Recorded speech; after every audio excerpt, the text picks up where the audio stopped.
कहानी की शुरुआत होती है एक शांत और मुस्कुराता हुआ गांव से, जहां रहते थे तीन अच्छे दोस्त, ज्ञान भाई, पुष्पा और रायस्टार। बचपन से ये तीनों एक दूसरे के बेहद करीब थे। रायस्टार एक समझदार और ईमानदार लड़का था जो गांव में एक छोटी सी चाय की टपरी चलाता था। उसके साथ ज्ञान भाई और पुष्पा भी काम करते थे। रायस्टार का सपना था कि एक दिन उसकी टपरी एक बड़ा होटल बने, लेकिन ज्ञान भाई और पुष्पा कुछ और ही सपने देख रहे थे। एक चमचमाती लंबोर्गिनी लेने का सपना। उन्हें लगता था कि चाय की टपरी में काम करके कभी भी उनके सपने पूरे नहीं होंगे। एक दिन पुष्पा बोला, एक आइडिया है लेकिन थोड़ा रिस्की है। ज्ञान भाई बोला, भाई आइडिया तो बता, रिस्क की चिंता मैं कर लूंगा। पुष्पा बताता है चंदनपुर गांव के बारे में, जहां के लाल चंदन के पेड़ मार्केट में बहुत महंगे बिकते हैं। दोनों प्लान बनाते हैं और रात के अंधेरे में निकल पड़ते हैं। जंगल के पास पहुंचते ही एक अजीब सा आदमी उन्हें रोकते हुए कहता है, अंदर मत जाओ, वापस नहीं आ पाओगे। लेकिन ज्ञान भाई और पुष्पा उसकी बात को नजरअंदाज कर जंगल के अंदर चले जाते हैं। दोनों मिलकर पेड़ काटने लगते हैं। धीरे धीरे वे जंगल में और गहराई तक घुसते जाते हैं। तभी ज्ञान भाई हल्का होने के लिए थोड़ी दूर जाता है और वहाँ उसे एक आवाज सुनाई देती है।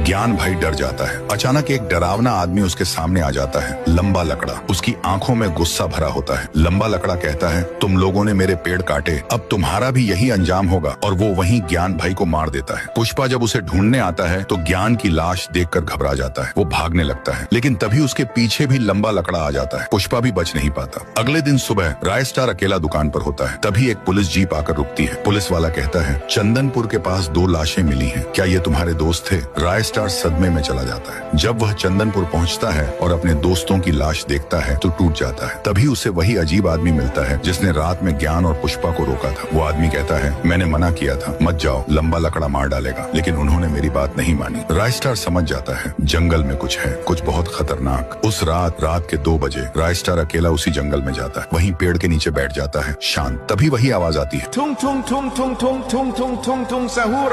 और सामने आता है लंबा लकड़ा। रायस्टार गुस्से में बोलता है, तो तूने ही मेरे दोस्तों को मारा ना? लंबा लकड़ा कहता है, अब तू भी जा अपने दोस्तों के पास। फिर शुरू होती है भयानक टक्कर। जंगल का हर कोना गूंज उठता है, धुआं, बिजली, पेड़ों का टूटना। और जब सब शांत होता है तो वहाँ सिर्फ एक इंसान खड़ा होता है, रायस्टार।